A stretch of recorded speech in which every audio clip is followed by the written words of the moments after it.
Welcome to Nerd Positive. This is a Facebook and YouTube live podcast that celebrates everything we feel is awesome in the hopes of spreading our fandom to you. After the live show, you can catch us on Spotify, Apple, or Apple Podcasts, and anywhere else you get your audio fix. Each week, we dive into the hearts of fandoms, celebrating the things we love, from sci-fi to fantasy, movies to TV shows, comics and video games. We explore the universes that have captured our imaginations and made us lifelong fans. Expect passionate discussions, in-depth analyses, side quests, and maybe even a few things hiding under the bed.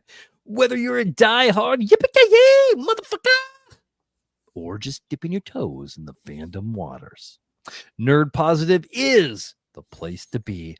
I'm your host, the self-proclaimed Emperor of Awesome, Bradley Butin, and with me every week is the greatest co-host in the history of co-hosts, the unverified twin of Dwayne "The Rock" Johnson in the eyebrows, the unverified twin of Dave Batista the Kurgan in the head wrinkles, the unverified twin of Carl Weathers in the mustache, the flavor savor, the unverified twin of Tony Todd in the right earlobe, and the unverified twin of Shamar Moore in the nipples.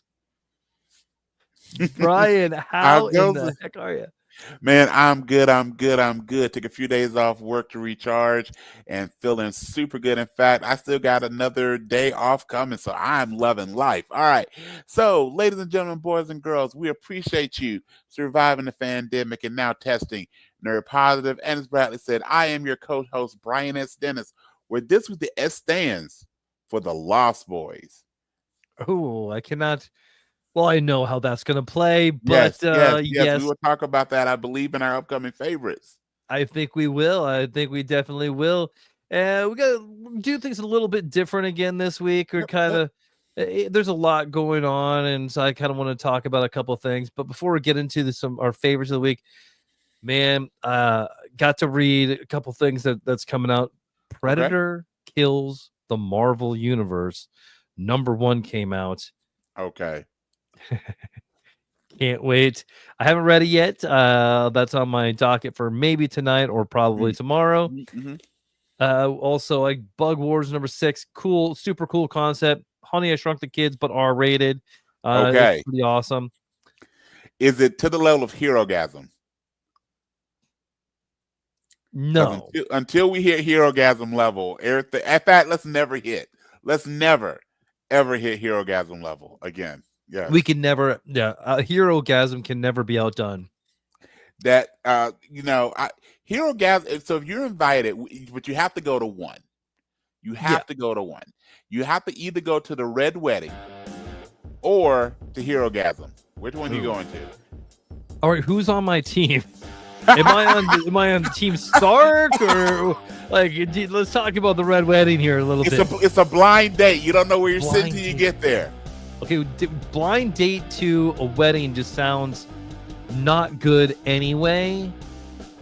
So I think we're gonna go. If I'm going to the Hero-gasm, do I have superpowers? Oh no! You're just going to make friends. So. I think my best chance of survival is going to be at the Hero-gasm. Okay. And that's pure just survival instinct in me. Fair. And hopefully nothing else in me. Yeah, because with Hero-gasm, I think that, especially if you're not one of the 7, chances are you're becoming one of the none. And so with Red Wedding, you at least got a shot. Don't sit next to Rob or Catelyn. You got a shot. So yeah. Yes. But I think leading up to the death might be more fun at the Hero-gasm. Again, depends on what side of that equation you're on, man. Right, exactly. Or here's the deal. With Hero-gasm, here's the other part of it. At Hero-gasm, you may survive, but you wish you hadn't. This is true. You have those memories that I'll never unsee that. I'll never Yeah. ever. But, uh, no, it's after the first one with The Rock and Kevin Hart. Jumanji: Welcome to the Jungle. When Kevin Hart gets trampled by the herd of rhinos, he goes, "I can never unsee that." I'm like, that is fair. The underside of dozens of rhinos, you will never ever unsee that. All right, my friend, let's do it. Oh man, let's talk about some favorites of the week, man. You want to go first? I'll go first. So, finish up the first half of season 2 of Wednesday. They brought in some characters that we all love, such as Pugsley. Made some staff changes. I really like it. Caught up with, I think I've got one episode of Twisted Metal yet to go. But the thing that has won my weekend, and I've seen them a few times, is the episode 1 and episode 2 of Alien Earth. So that definitely is probably my biggest favorite of the week, which is where I actually get the idea of the S stands for Lost Boys. I can tell you, I don't think I found anyone creepier. It's a tie between Boy Cavalier and Timothy Oliphant with blonde hair. Yeah, I'm not sure which of those is creepier, but neither one of them are great for me. Timothy will come in later in the show as well. Spoiler. Ooh. So, man, I haven't watched episode 2. Okay. So I watched episode 1 of Alien Earth, and it was late. I was waiting for Kayla to get home from the fair. Cause she's been working the fair. Iowa State Fair, completely nuts. It is what it is. Yep. So I fell asleep during episode 1.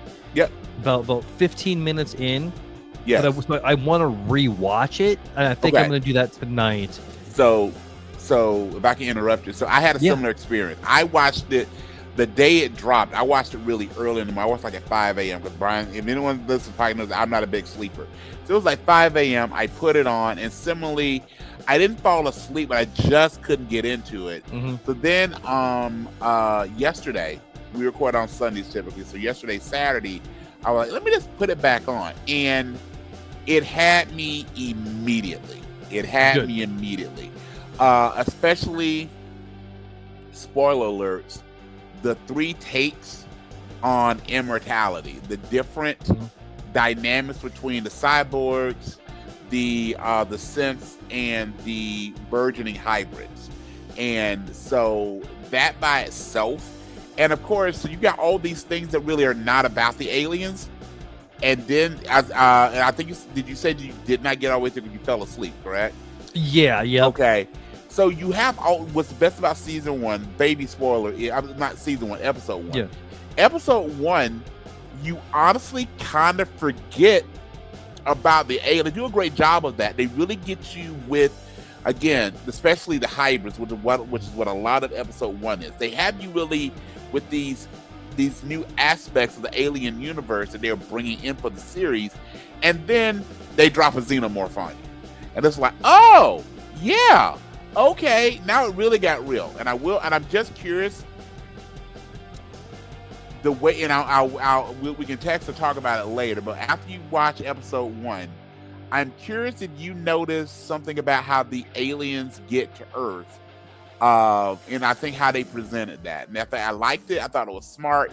I want to see if anyone else caught it. So we'll chat about that. But Alien in episode 2, because again, they really do a good job of bringing in other characters. So I'm curious how we get through this. But really, they focus a lot on with the mega corporation and the leadership of those. And again, these new burgeoning things as they're figuring it out on the show. So I really liked it. Nice. All right. Well, with that, man, any other TV shows you want to talk about? I mean, I just got Big Brother, but American Ninja Warrior is digging that, and I recorded, but I have not had a chance to watch it. I'll be watching as soon as we get done recording. I'm really excited for checking out Rainmaker. So I've not seen episode 1 yet, but I will be checking that after we get done recording. Sweet, man. You'll have to let me know how Rainmakers. It looks really good. It does look really good. I haven't gotten to watch a lot of new stuff because Haley's been working 2 to 10 at the fair every day. Sure. And so I've been just like you've been single parenting, man. Yeah. single parody. So Leia and I have been watching a lot of Supernatural. Okay. So this is her first watch through with Supernatural. All right. And then I think once that's done, man, we're only a few months out from Predator Badlands. Yes. And I really want to get to that. So I think I want to do a total rewatch of all the Predators, all the aliens. Yes. All that good stuff right there. But okay. Yeah. And any comics, games, movie, or I've actually movies? with doing Last of Us, just to play that from the gaming experience again, and looking forward to that. And I think I mentioned a few weeks ago that I was getting the graphic novel collector of Absolute Batman: The Zoo, and I'm not going to put any particular company on blast, but I was supposed to get it about a week and a half ago now, and it didn't show. Now I wasn't charged for it either, but it was in my cart. It was ordered. I was told to expect it, and poof. So yes. But we will be catching up on that. I just saw what you talk about. Predator kills the Marvel Universe. I will definitely be getting into that. Yeah, it's almost like maybe the Scorpions are around. It's what they call the zoo. That worked. I like that. So, by the way, there's actually an ongoing theme in Wednesday regarding scorpions. So, just throwing that out there. The world may be teaching us a lesson here. Nice, man. Yeah. Get over here. Is what you're trying to say. Just get over here. Okay, so who do you win? Who do you think wins? Scorpion from Mortal Kombat or Scorpion from Marvel? Easily Mortal Kombat, man. The whole he can undead. Teleport. Yeah, he can breathe his fire. head off, throws fire at you. Versus depending on which version, you basically have a guy with some woeful anger issues, or a person like the reimagining in your friendly neighborhood Spider-Man, but still, not to that level. Correct. Absolutely. Yeah, and we're going to get into some more trades because there is a crossover that's going to be coming out. I think it's September. Okay. There's a couple big things happening in comics, and we have the crossover between Marvel and DC. And the first one is so Marvel is doing a Deadpool Batman, and then DC is doing Batman Deadpool, and then there's doing a lot of one shots. Like there's going to be a Green Arrow Daredevil, and that's going to be written by Kevin Smith. Oh, really? Okay. Yeah. I mean, like, there's a bunch of stuff out there. Okay, let's jump to the top of my list then. All right. Oh, dude, there's man, Kaylee is gonna hate me because I'm gonna want all the covers of these, and there is a lot of them. And this will be like I was gonna say, how many of these are we talking? Okay. Right. So, and I gotta buy. I'm gonna buy Booster Gold #1 here. Okay. I found it. I want it. I have the first volume of Booster Gold is 25 issues. I already have like 10 of the floppies, so I'm like, okay. So I need to complete that. But Batman is being rebooted to #1. Yeah. In September. Okay. So we might be changing things up again in September, guys. So just so you know, because Brian and myself are pretty big Bat family, huge. Batman fans, as you can tell from the background. Yeah. Yes. You ever wonder, does he keep the cowl on? Because we saw, like, in The Killing Joke and something like that, when Batman's getting his bat nookie on, you think he keeps the cowl on? I mean, if the girl that he's with, or guy, not judging. You never know. You never know. And they, and they know his secret. He's absolutely keeping the cowl on. Okay. Because technically he's not Bruce Wayne. He is the Batman. And by the way, he's not Batman. He's the Batman. Yeah. The Batman. The Dark Knight. Oh yeah, they're both in uniform. Oh yeah. You ever think he has to like take like some front line after? Never mind. I'll leave it alone. But they've broken in more than one rooftop. Let's just say I'm sure that would be the total Gotham like celebrity tour. Instead of like houses, it'd be like the bat hookup spots, like the bat right cat, there. Yeah, right there. It's Bat and the Cat over there. Over there you can see where the Joker was sitting there weeping. Right there, look, you can still see the tears. Yes. Do you think that Catwoman and Talia al Ghul? Yeah. Do you think that they would work well together? Yes, because I think Talia, when she realized that the Batman was not going to be her father's Mhm. successor, the idea, if it's a universe in which Damian Wayne exists, Yeah, then yes, of course. because at that moment her goal was to create an heir apparent, and she gets that with Damian Wayne. If there Okay. is no Damian Wayne, where Talia's still actively pursuing the Batman, and absolutely not. So if there's Damian Wayne, then they move past any rivalry for the affections of the Batman. No, they're not both tugging on the same utility belt. So yes, and I think I could see that story going a few different ways, especially as Catwoman is always fighting against her demons to discover her better nature, and Talia doesn't have a better nature. So Yeah. I think Talia would really, very similar to her father, like, you just do what you want. Mhm. You do what you want for the greater good, and we are the best ones to judge what that greater good is. There's a really good comic that just ended here not long ago. It was called Black Canary Best of the Best, and the whole thing revolves around a fight, like a publicized fight between Talia al Ghul and Diana Lance. It was for charity and everything like that. Okay. Like they have I mean, it's kind of told. There's reasons why I'm not going to get it. I have all 5 of them. I'll let you borrow it if you want to read it. It's a great read. I think it's Tom King too. I could be mistaken on that one though. Was Ollie the referee? That's my only question. You'd had to hold him back. Yeah. Like, really. Absolutely. No, really. Let me. No, I promise. Yeah.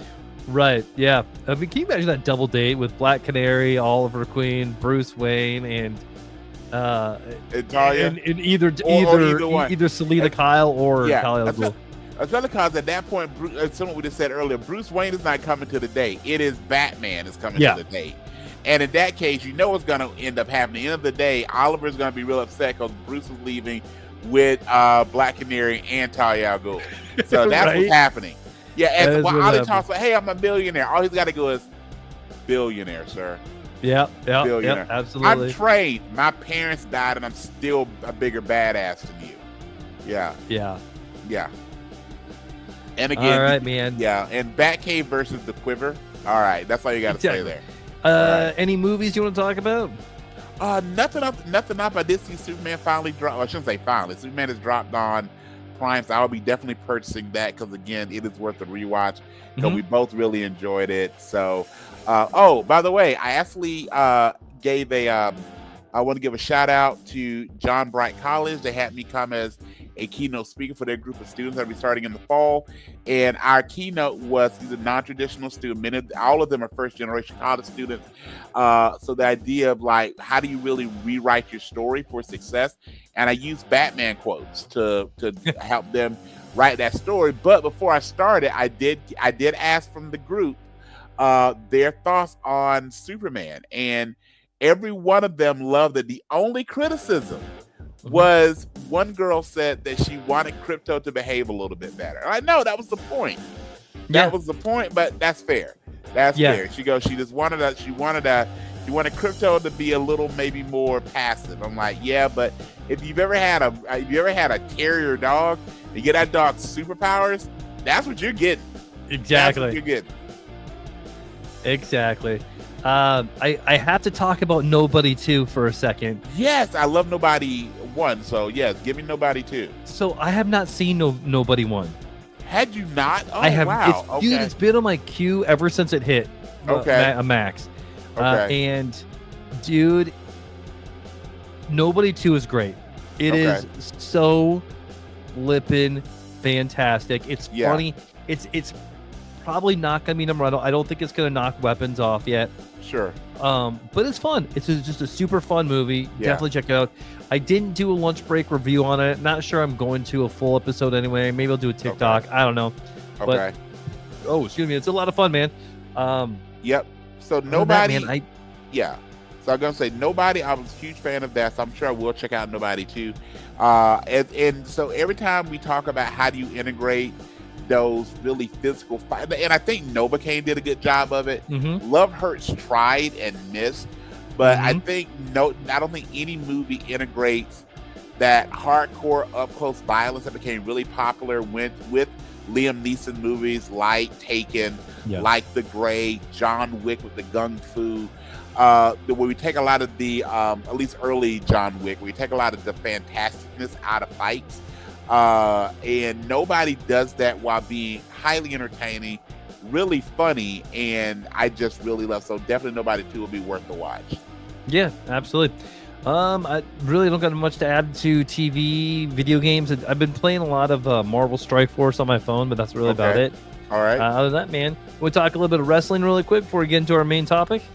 Well, yeah, we do a real quick wrestling recap. So the main deals that happened is we'll start with the rumor mill, which is what's going on with Naomi. Naomi was not present at Raw this past Monday, just said that she was not medically cleared. So this is where sometimes if you make a storyline, if you take a real world thing and make it a storyline, the term is swerving your fans. It makes it kind of hard when real world kicks in. So like you stated, they had Dominic Mysterio, who's not a medically cleared to wrestle, which is a work. Then they blurred the lines greatly with Seth Rollins and him not being able to wrestle his knee injury that we find out was a work for the fans, was swerves for his fans. And then Naomi's absent on Raw this past Monday, to which the Raw gym just goes, she's not medically cleared. Obviously, there's a rumor mill stating that she may be pregnant. We were told she would be off TV for a little bit, but she's still booked for Clash in Paris to defend her title at that next PLE. So we shall see what occurs.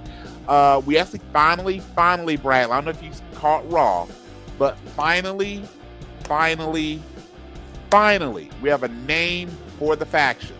The Vision. Which is what I believe we on this podcast said they should call him, and he's a visionary.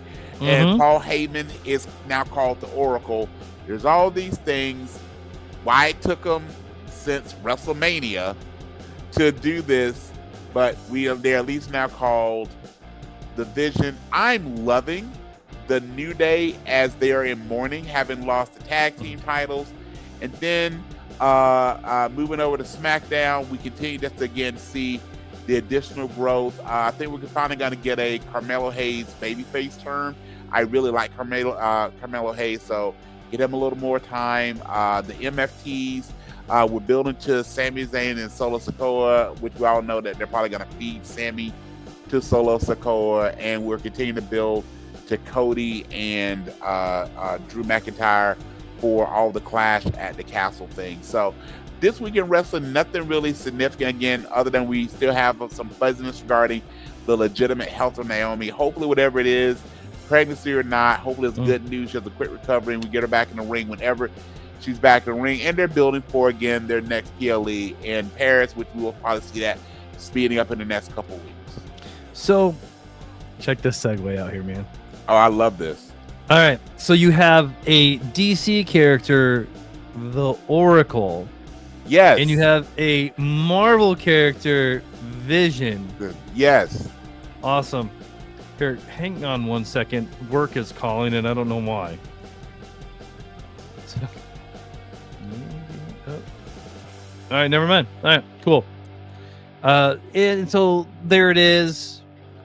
There's the segue. We have a Marvel and a character. That wasn't bad. Wasn't bad. Sorry, my phone came up with my partner in crime trying to give me a call, which she's off in like 5 minutes. So all good. Okay. Well, should we talk about our main topic a little bit? Let's do it. So I would love to introduce this. All right, go for it, bro. All right, so about a week ago or so, I got to thinking, and I know there's a lot of crossovers and stuff like that. So what if we could take a character from Marvel or DC and trade them with another character, right? And if they go to the different brand, whether it's Marvel to DC and DC to Marvel, but the power set stays in that area. So that's kind of where this was. So we're going to go over, maybe not like, we're not going to do Oliver Queen for Hawkeye. We're going to get a little bit more creative with that. And with that, we have a cameo for you. Hey, Leia, sit down and talk to Brian for a second. I got to make a quick phone call.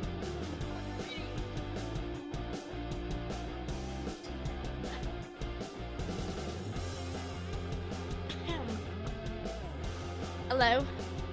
Hey there, Princess Leia. How are you? I'm good. I think the screen is a little frozen though. The screen there we Oh. go. It froze on your dad's arm, and now it's frozen on you. But at least we get to see you. Yeah. All right, and that gorgeous smile. How is your weekend going? Good. My doggy's right over here. Okay. When does school start back for you? On the 25th. Oh, okay. Still got a couple weeks. So not a week. Basically a week. Yeah. A week and a day. Yeah. So, all right. Excited?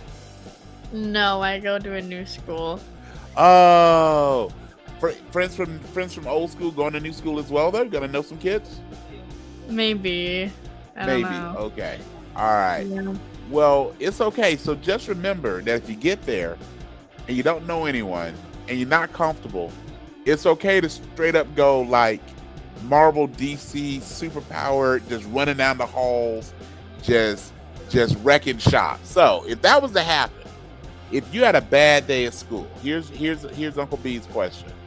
If you had a bad day at school and you had to summon one person from Marvel or one person from DC, who are you summoning to get your back at school?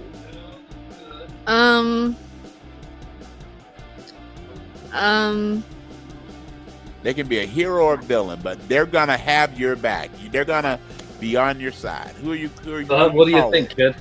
Can you? I gotta answer a question first. Okay. Probably Supergirl. Okay, Supergirl from the movie or Supergirl from the comics? They're a little different. The You like movie. you like Supergirl from the movie? Yeah. Okay, fair. So Kara has got your back, and I'm sure she will. Will she bring Crypto? That's the other question. I don't know. Okay, Crypto Well, might yeah, cause a she little. would bring crypto. Yeah. Okay, Crypto might cause a little more damage than what you're wanting, but that's fair. That's fair. All right, I think I Yeah. heard your dad is back. Yeah, he went back to the bathroom though. I'm Oh, working okay. on So perspective drawings right now. what are you doing? Perspective drawings. Okay, what are we drawing? So it's like an entire house. So I've drawn 2 houses, and then I've drawn an entire kitchen and a bathroom, and I'm working on the living room. You'd have to ask Nice. Dad. They're really good. I'm Yeah. sure they are. I have no doubt that they are gorgeous. So Yeah, I can make you're a stuff smaller, and I can make stuff bigger on the Okay. entire little sheet of paper. It's quite cool. that is really cool. I can draw. What can I draw? I can draw the Invisible Man really well. Mm-hmm. In fact, I can draw the Invisible Man, the Invisible Woman, the Invisible Dog. I can draw like an invisible jet. Like I really got a lot of skill. Yeah, you can have yours brought back now, and that's very, very cool. Thank you, Princess Leia. Bye bye. Oh, bye-bye. I gotta go shower now. Hey, what's the earrings, Father? Okay. Well, I will watch the earrings. All right, kiddo. Hey, thanks for hanging out, kid. You're welcome. Love you. All right. Okay.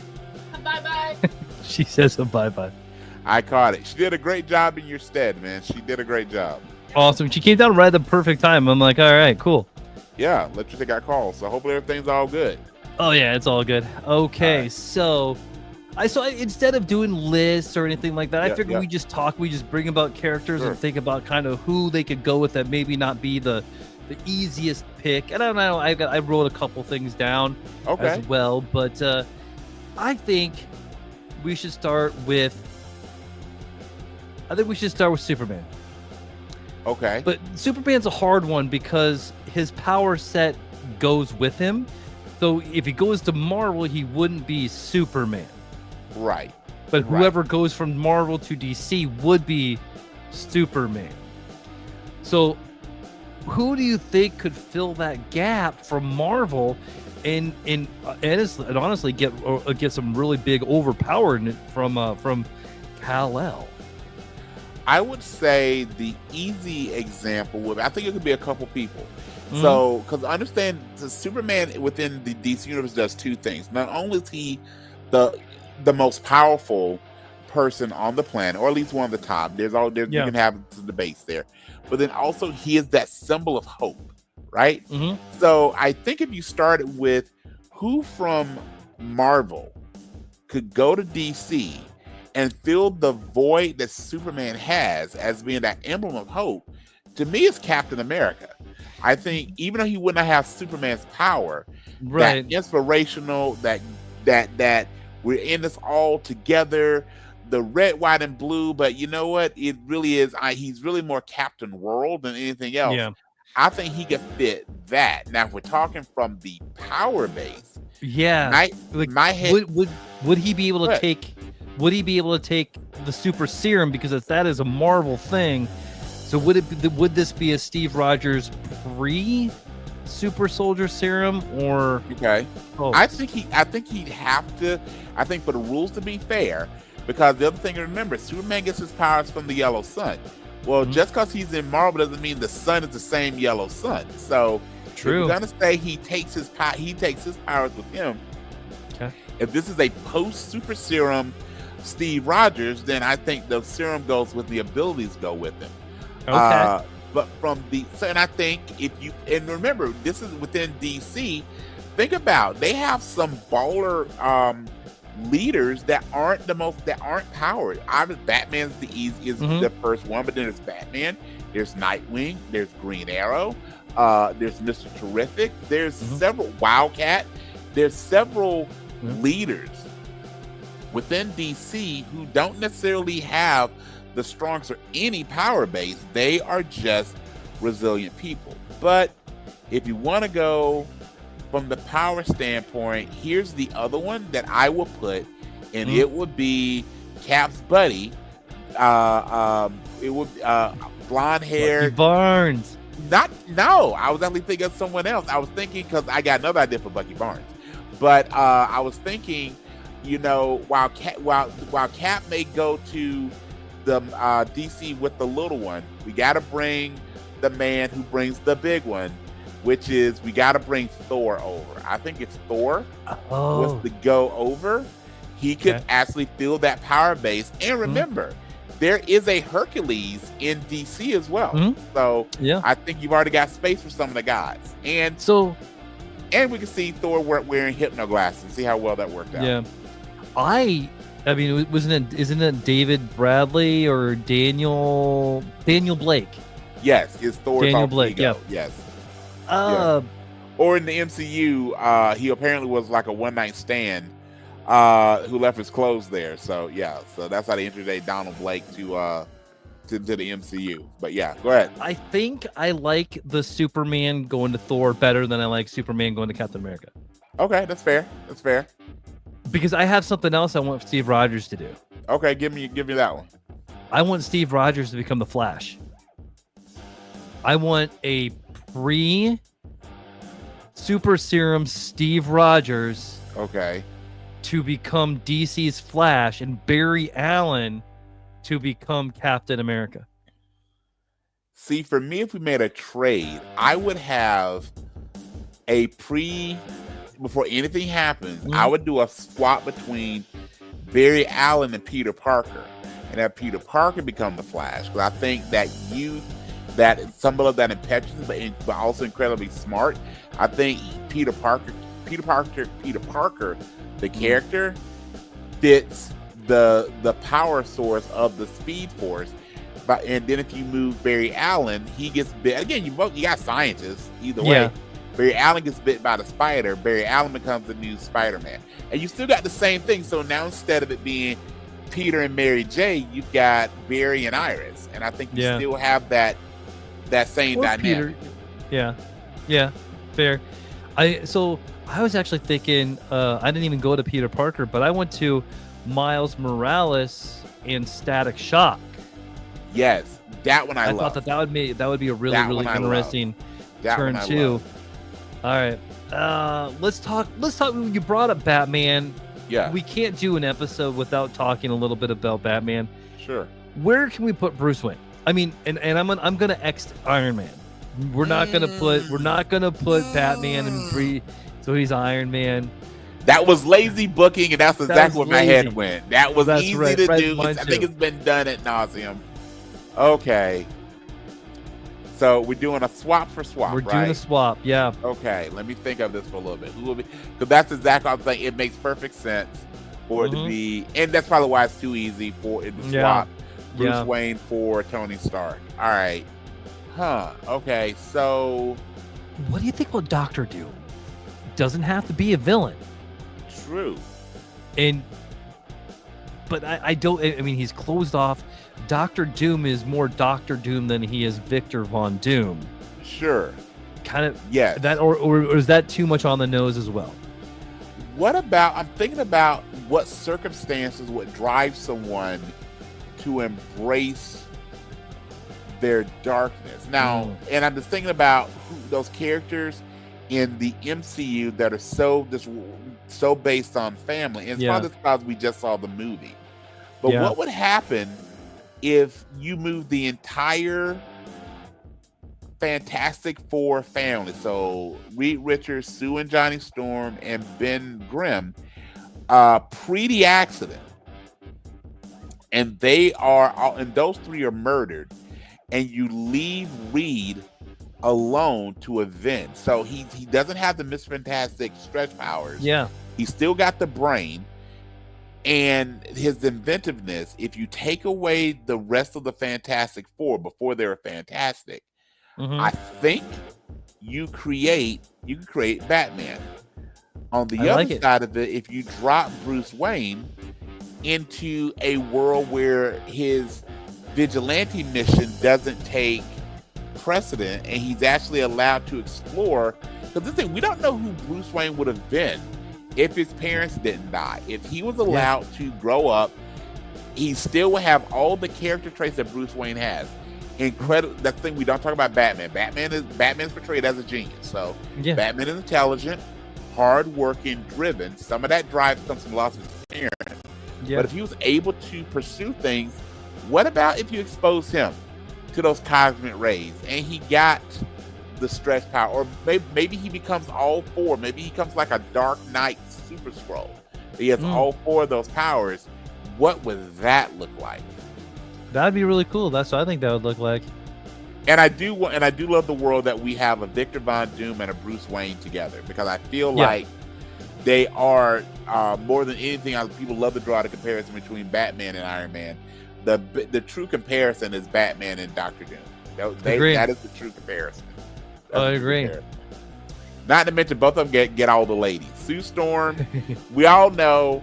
I don't care what you write in the books. I don't care what you put in the movies.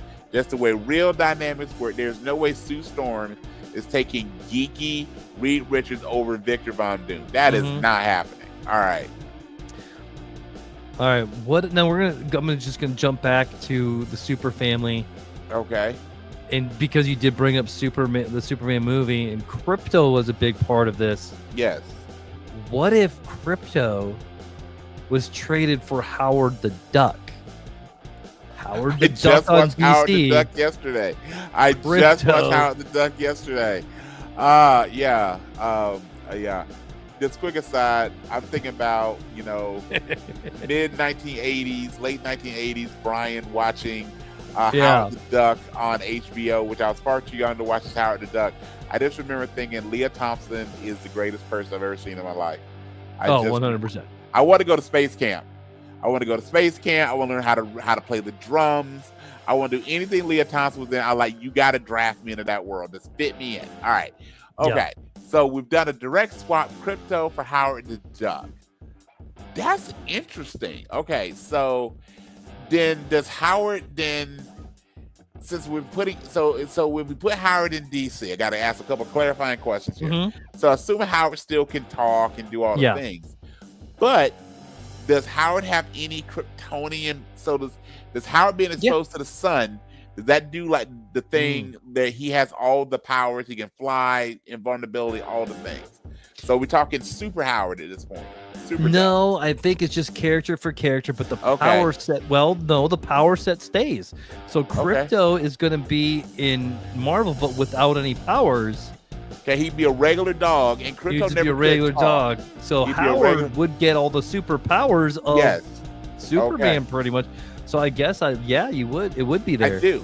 So then, here's how it works, though. I think this is how we can make it work for Krypto. So Krypto is on his own. He's in a new land. He has no powers. He's probably still wearing the cape. what about if Crypto, because now I'm going to the Secret Life of Pets a little bit. What if Crypto gets adopted by your friend and mine, Dogpool? I mean, that's awesome. The Adventures of Crypto and Dogpool. Now that is the crossover we need. That is the crossover we need. Absolutely, absolutely. Oh, I love it. I love it. I love it. How about this, man? Let's talk a little bit about Frank Castle. Okay. And Billy Batson. Can you imagine a Frank Castle in DC? Yes. Yes. With the powers of Shazam. Yes. So the first thing that's happening is he's going to Kahndaq, because that's what we want, right? We want Black Adam versus, I guess, really dark castle. I'm not sure what we would call it, but or Lightning Punisher or something like that. So the other side is, so we put Billy Batson with the powers in Marvel. So the magic of the Shazam doesn't go with him. So he's there as a kid on top of that. And he's lost his entire family. Yes. And which he doesn't have so both universes he doesn't have a family. I mean, right. It's the family that he gains, as his family. Absolutely. So yeah. Oh yeah. So you put him in that world. So I think when you with Billy coming over to Marvel, I think what you wind up seeing is where I would do that was I would drop him not only in Marvel, but I would drop him in Spider-Man's universe, in Spider-Man's neighborhood in the MCU, and he has some level of he becomes maybe the new kid in the chair or whatever. But the other thing is Billy Batson as a person is not presented as really thing any more remarkable than a teenager with a magic word. I mean, all the cool things are what Captain Marvel does. All right. So then take it on the other side of this. So Castle comes, has the word. He actually probably starts off by getting into a fight with the wizard. So the Wizard Shazam is older. Frank Castle is kind of just irritated. He probably gets into a fight. But very similar to the Black Adam, he never transforms back. And I think everything would build up to, again, his brokenness, causing him to go very extreme. You could have him fighting off the Marvel family because Captain Marvel Jr., Mary, they're not going to be at his level of ferocity, which means that they have to reach out to the only person with those powers, or at least similar powers, that could probably stand against them. So again, we get Punisher versus Black Adam. And because I think he just keep the same name, he'd still be the Punisher. Oh yeah. I think we just have Punisher versus Black Adam, and that would be a fight with some popcorn. That'd be a fight with some popcorn. So what and you have any ideas yet? You broke up. Say that one more time, my friend. Oh, what about, do you have any ideas? For me, I was thinking so one of my favorite characters in Marvel that we've not really seen. I really hope now that we have with all the characters coming up with the MCU and expanding that, especially with some of the folks we see with David Harbour's character. I really want to see Omega Red. So my thought was, what if we swapped Omega Red for Deathstroke the Punisher? Okay, so Omega Red is going to go to DC. Now, so he loses all the powers. Right. Loses all of his powers. Okay. But Deathstroke inherits the tentacles, the Omega power, all that. So who is a bigger menace with those powers? Is Omega Red a bigger menace, or is Deathstroke a bigger menace with those powers? Man, I'm thinking Deathstroke is going to be a bigger menace. Okay. Man, I like Omega Red. He is so underused. He really is. And that's a lot of adamantium. That is. So that's my thought process, is we will get some of those adamantium-based characters. So the easy ones are Sabretooth and Wolverine, but you've got Omega Red, you've got Lady Deathstrike. I mean, you've got a variety of characters that you can now build on. for the future of the MCU, and I'm really hoping that at some point we get a new, better version of Apocalypse. So X-Men Apocalypse tried, but it wasn't Oscar Isaac, and maybe you can still, and now that you got, Oscar Isaac is attached to Moon Knight, so who's to say you can't bring Oscar Isaac in to re-up the Apocalypse? So all right, so then that leads to my other one I really want to talk about, because again, characters that I think it's fun to always swap the heroes, but I think it's even more interesting to swap the villains. So this is my question to you. So we are taking Apocalypse out of the MCU. Okay. Who would you swap Apocalypse for? And it cannot be Darkseid. It's not. Okay. It's the Joker. So Apocalypse, he's a mutant. So then he's gonna have mutant abilities. Yes. Because that's part of who he always was. He is unlike, they love to say Submariner, but he really would be the first mutant. Yes. Right. Or external, technically. But yes. Yeah. Absolutely. Yeah. So Joker going over to Marvel would just take on the name Apocalypse, and it's gonna be spelled weird, and it's gonna be funny. Yeah. But without Batman in that universe, I mean, like, how would that go? Who would be the menace that Joker / Apocalypse would be going to? Because he wouldn't be the same Apocalypse. He would not be a more modern take. Yeah. And he'd just be a doom. I envision like a doomsday type, like world just trying to explode the world type of person. Right. So I think it would be very similarly to. I think it would be my head went to Iron Man. Yeah. My head went to, the Ultimate Defender, and then this is definitely fueled by the movies as well. But I think Iron Man would be the natural foe. I think that as you do, if you reset everything and just be that one character, I think you get a dual response from Iron Man and Doctor Doom, because remember, Apocalypse is still in this from Batman. The Joker just wants to watch the world burn, right? So, well, they use that for Bane, but it also applies to no, they use the Joker. But I really think that's what you would see, is you'd have that really good mix between the heroes and the villains, I think, led by Iron Man and Doctor Doom, of trying to stop, because Apocalypse at least has, as we know him, at least has some level of straightforwardness. Like, he believes mutants are superior, he wants world domination. Versus Joker Apocalypse would be just completely unhinged, that I think would be a very interesting take. So here's my follow-up question. So with you saying that Joker becomes Apocalypse, so we also know a standard thing in Apocalypse canon is Apocalypse has his 4 acolytes called the 4 Horsemen.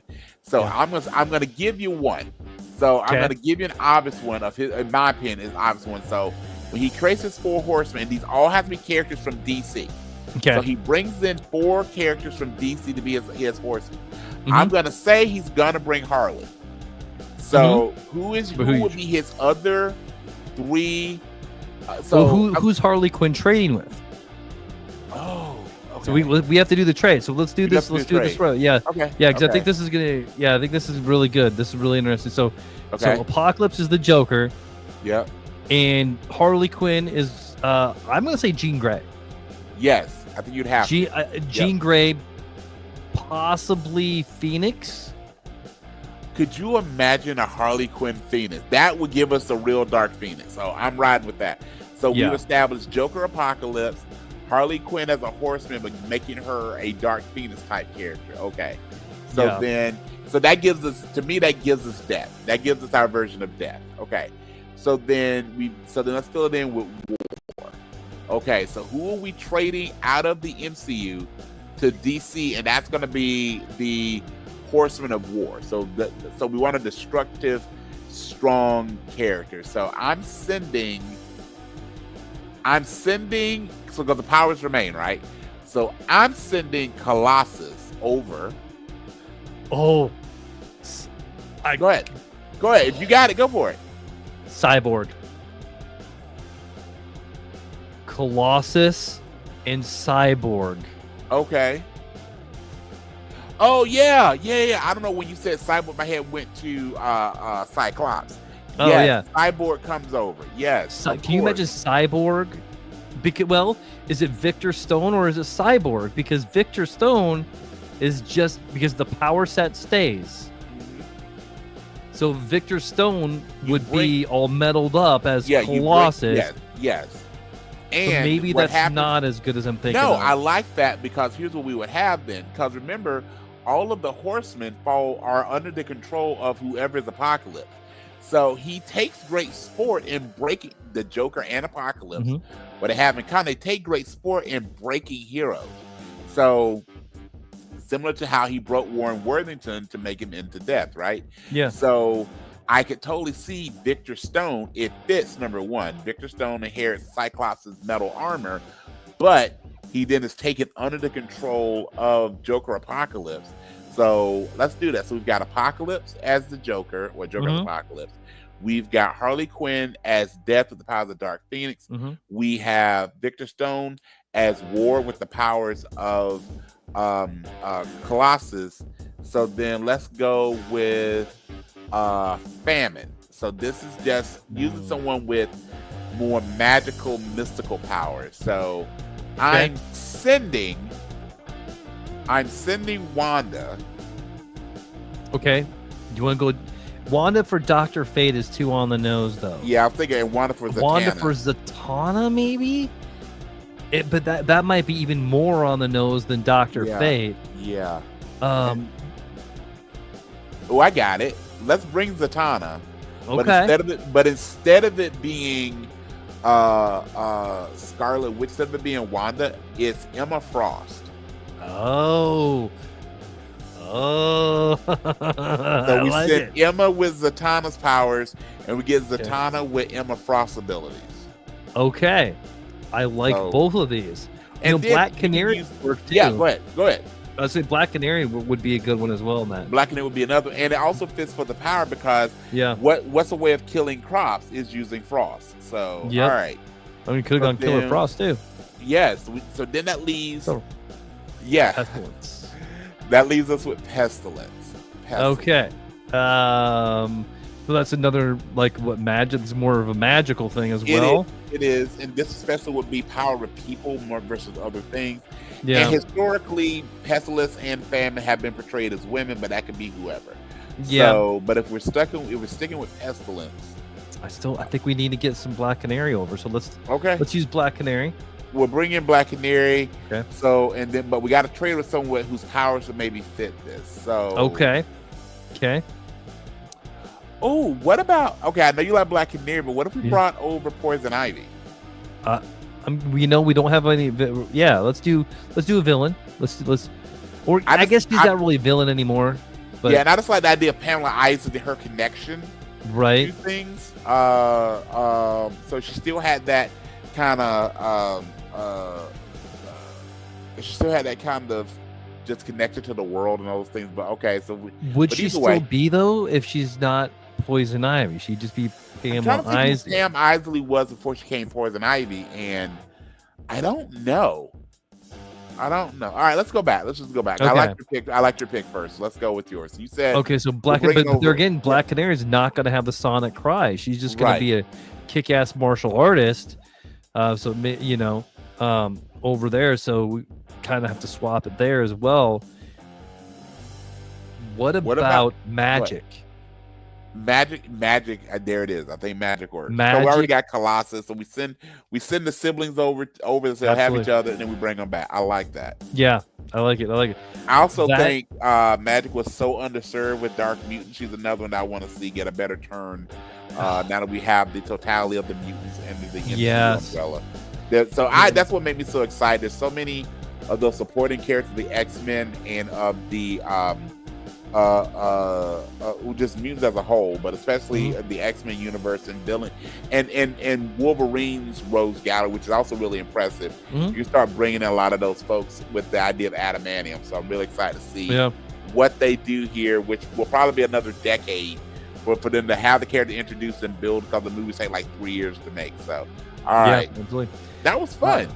Yeah, that was a lot of fun. I got one more I want to bring up for you. Oh, let's do it. It just popped in my head. Okay. What about the Riddler and MODOK?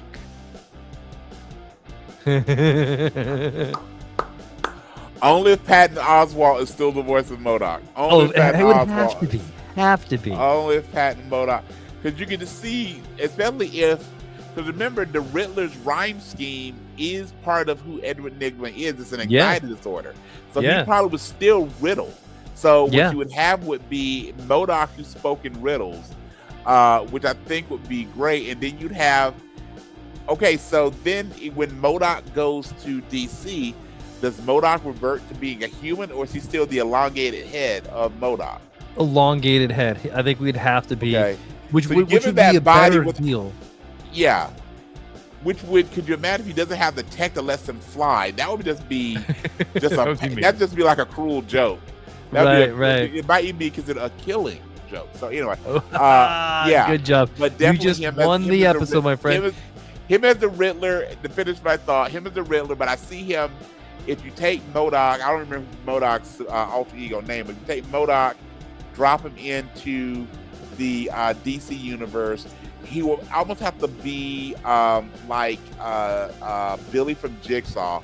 You give him like a tricycle as his way of moving around and telling these horrible riddles as he builds his criminal empire. So yeah, I like that. I like that a lot. So DC and Marvel, if you're listening, and we know you are, let's do it. Let's make some of these mashups happen. All right, man. Let's move forward a little bit. Unless you got anyone else you want to bring up. No, that was fun. Let's go. Cool. All right. Let's. Do you want to go first with your game, or you want me to go first? Yeah, I go first. We're gonna bring back Across the Multiverse. So here's what we do in Across the Multiverse. This is kind of a play on a couple different games we've done, such as a Constellation, which I believe Brad's got one of those coming from me later. And the way when I've given same plot, different characters. So in Across the Multiverse, I'm gonna take an actor or actress and describe characters that they've played. And I want to see if Bradley can figure out the actor or actress based on my horrible clues, to seeing if he can figure this out. So I picked actors, or at least movies we talk about fairly commonly on the podcast. So I'm sure you've seen all of these movies. So I've got 3, and let's see if you can put them together. Are you ready, sir? Okay, I'm ready. Okay, so the first one, I will say this is all 3 this week are actors. First, he played the flea-ridden uncle of the Chosen One. He also played the true OG bloodsucker, and he played the worst non-reader in the apocalyptic future. These are meant to be hard. He played a flea-ridden uncle of the Chosen One.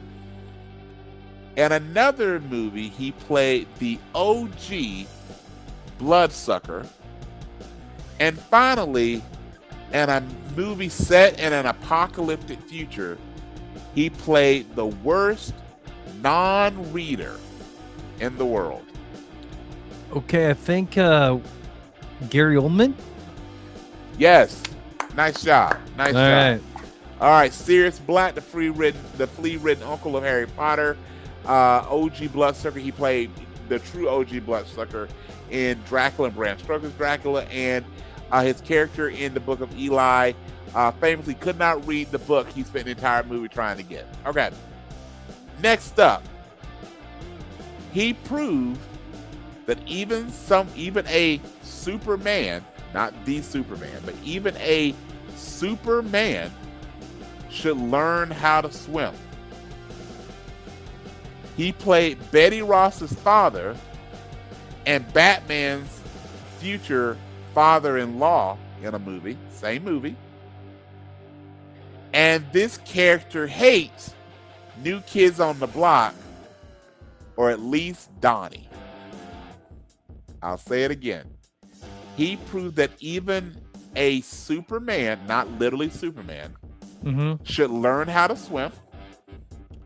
In one movie, he played Betty Ross's father and Batman's future father-in-law. Same movie, same character. And this character he played absolutely hates New Kids on the Block, or at least Donnie. Man, I want to say Bruce Willis, but I know that's not right. That is right. It is That Bruce Willis. 100% correct. Yes. Okay. So he was a Superman in Unbreakable who needed to learn how to swim. That was David's one weakness is water. So extra points. What movie did he play Betty Ross's father and Batman's future father-in-law? I don't know.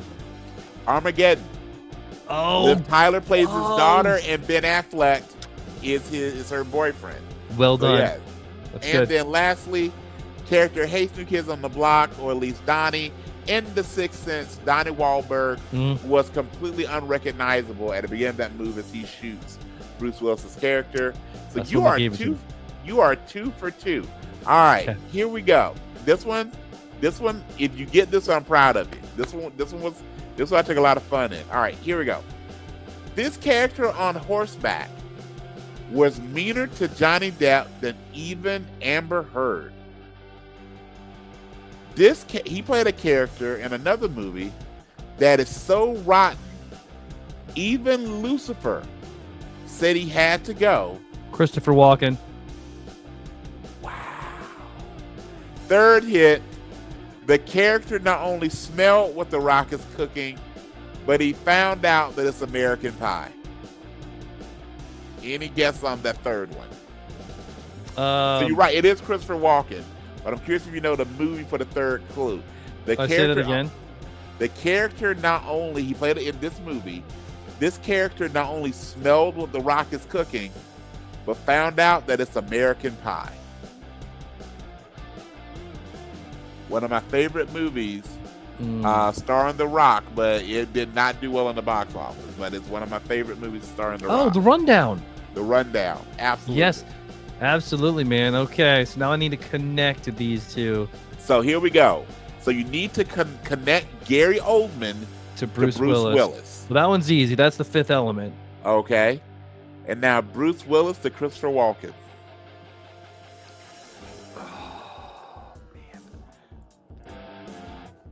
And I want to say when I researched one movie, I popped off the top of my head. I got it. Okay. That would be Pulp Fiction, my friend. Yes. Because he reminded that Christopher Walken, by the way, Christopher Walken gave him a gift that had been a couple different butts that he gave it to him. So yes. By the way, in that scene when they hand him the lighter and and it had been smuggled very creatively by a couple different people, do you take it? Yeah. Or do you just like, hey, just leave it right there on the counter, man. I'll get that later. I'm gonna get some napkins or something like that. Yeah, absolutely. Like, and do you want to know if it works? Because it might smell funny if it actually works. All right. Yeah. Okay, I'm thinking too deep into this. You got a constellation, my friend. I have a constellation for you, and I do it. kind of spoiled a little bit from it earlier. All right, Brian. Tonight, the constellation for you. Yeah, there. Because of Alien Earth. Yeah. We are going to have you connect Timothy Olyphant, Yes.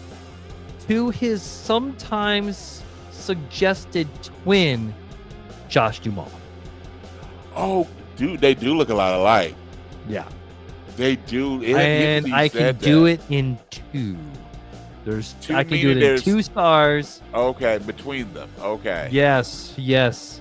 Okay.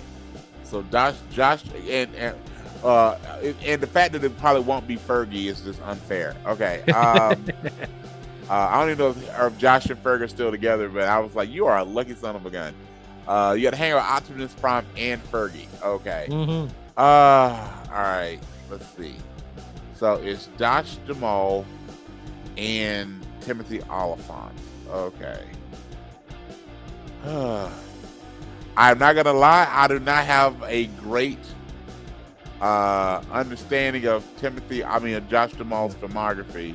I will tell you this. I'm going to give you a hint. one of the movies, and I'm only gonna do this because you name the actor in your game. Oh, okay.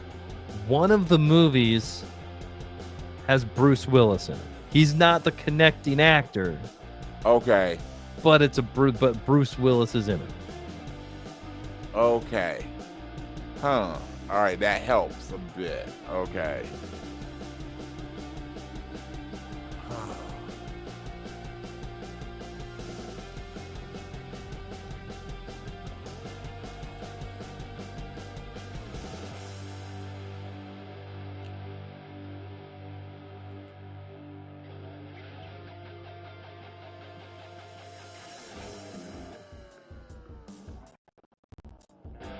Okay.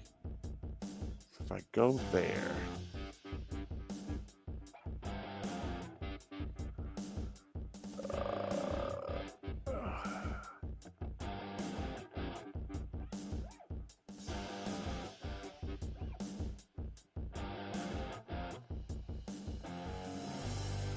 Huh.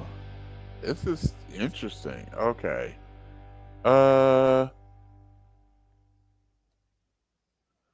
Hang on, maybe I think I almost got it. Let me think. 1 second. All right. I think I might have it.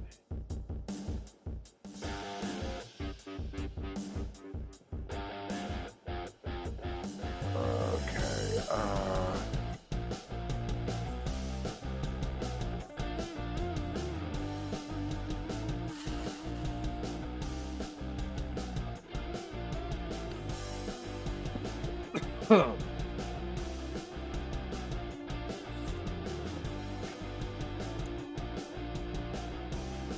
I think I might have it. Give me 1 second. I just want to be really sure here.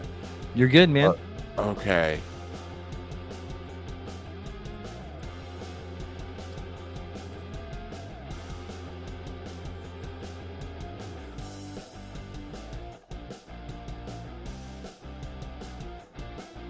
Okay, so I'm gonna go.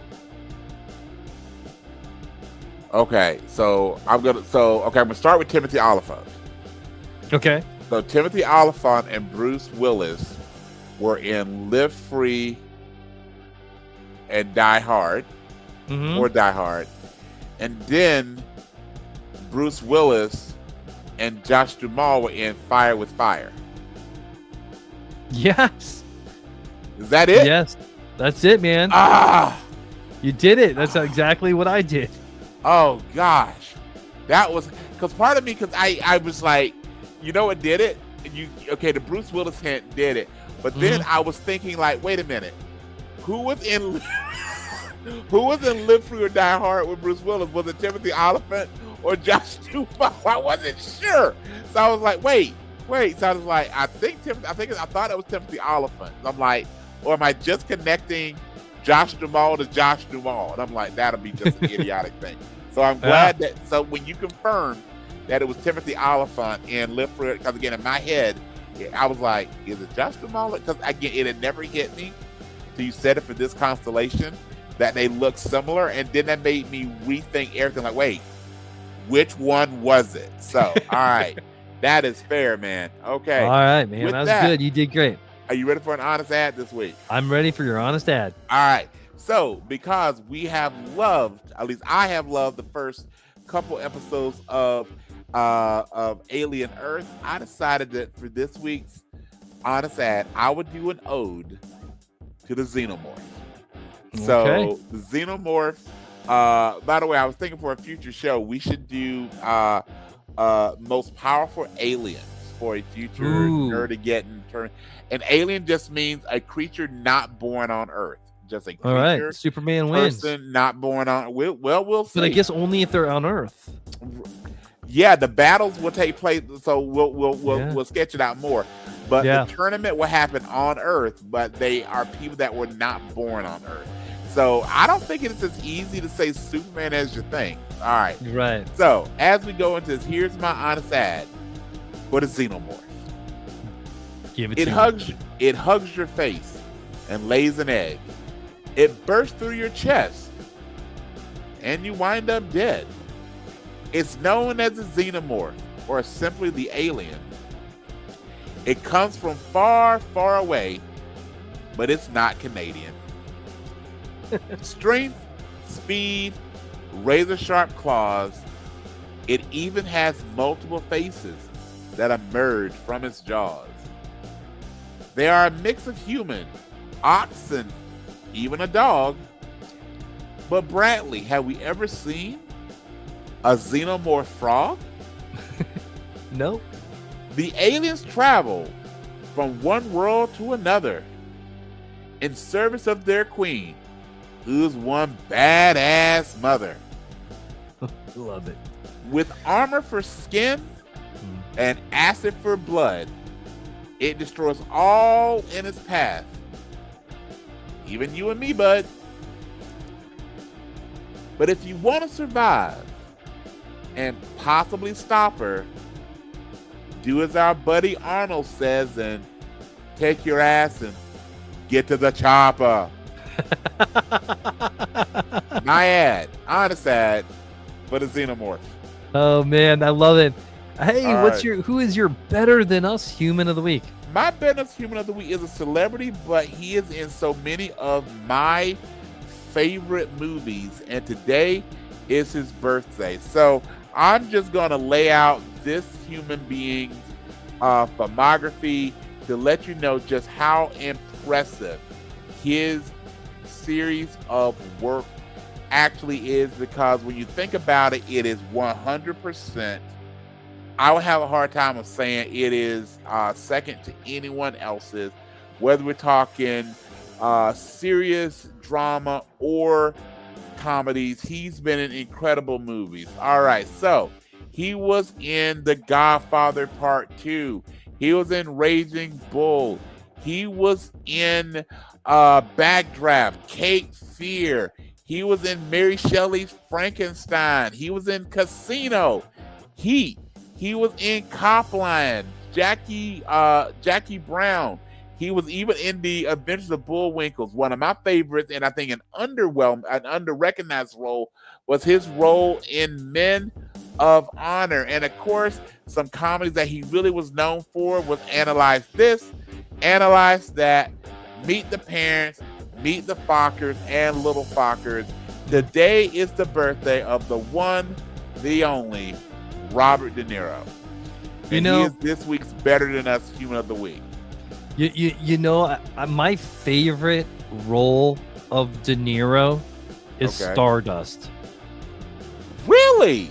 That is my favorite De Niro role. Okay. I for one, I think that is probably going to be in my top 5 movies for my entire life. Okay. I love that movie so much. Okay, it's a really good one. And you know, and I looked it up just because you're saying that. And if you look at just the powers behind it, so Matthew Bond, who was director, just looking at Matthew Bond's filmography, you've got after Stardust, he did Kick-Ass, X-Men First Class, X-Men Days of Future Past. He did the Kingsman movie, at least the first 2. He also did Kingsman. I didn't realize that he directed Argyle. I did not realize he directed Argyle. So I mean, we've got some real talent there. Stardust was a really good movie, and again, similar to, I think, Men of Honor is one of those movies that just doesn't get the respect that it deserves. And De Niro is one of these folks that he will star in a flop, but he wanted to do the movie. He thought the movie was good, and got to give him credit for that. So again, from this very humble podcast, sir, you are my at least Better Than Us Human of the Week. What about you, Brad? All right, I'm going to give this one to my wife, Kaylee, because she's been braving the elements. She's been doing the fair every stinking frickin' day from 2 to 10 p.m. I couldn't do it, man. It's way too peoply out there. Okay, I don't have a problem with the fair. I don't have a problem going to the fair. I have a problem getting to the fair and leaving the fair. That's where my problem is. Yes, but, it's kind of like the mob. Once you get in, you can't get out, right? Exactly. But to give Kaylee credit is so I actually was at the fair on Thursday. It was a really chill night, both attitude at the fair, but also just the temperature. It was only in the low 80s. It wasn't bad at all. But The last couple of days, you said she's been doing it nightly from 2 to 10. For those of you that are not from the state of Iowa or not from the Des Moines area where we are, the state of Iowa, especially central Iowa, has been under a heat advisory. Yeah. It is oppressively hot here. The past, we record typically on Sundays. So Friday, Saturday, it's a little bit better today, but still incredibly hot. And if she's doing any of that work when she's outside and not in when I was out there, I was very much in climate control, so it wasn't bad for me at all. But if she's outside dealing with the heat, as well as trying to navigate from where you park to where you work and then back again, she is truthfully a champ. So give it up to your wife, man. Give it up to your wife. Absolutely. All right, man. Are you ready to put a fork in it? Let's put a fork in her. I think she's done. So, all right. So I'll kick us off, which is, again, thanking all of you, ladies and gentlemen, boys and girls, for joining what is, without a doubt, the best hour of our week, our humble little podcast. So thank you all for surviving the pandemic and now testing Nerd Positive. As you begin your week, just a few words of advice for your buddies, Brian and Brad, which is, remember, no retreat, no surrender, and Goonies, never say die. Friendship is like peeing on yourself. Everyone can see it, but only you get the warm feeling that it brings. Every time you feel stupid, you just got a little smarter. By the way, squirrels' cheeks are their nutsacks. Oh, bye-bye. Bye-bye, folks.